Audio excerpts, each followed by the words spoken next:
Азнакайның беренче урта гомуми белем бирү мәктәбе 105 еллык юбилеен билгеләп үтте.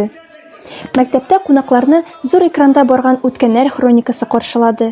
Төрле елларның чыгарылыш сыйныф укучылары бина буенча оештырылган экскурсиядә йөрделәр. Алар мәктәп музеенда булдылар, үсеш ноктасы проекты буенча эш барышын күзәттеләр.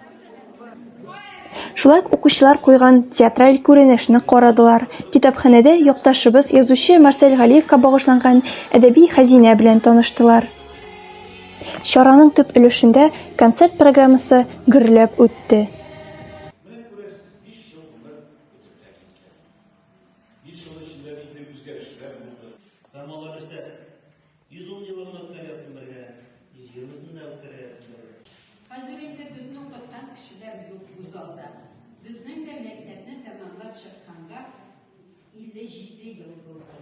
Мәктәпне тәмамлаган укучылар укытучыларына ихлас рәхмәт сүзләрен, изге теләкләрен җиткерделәр.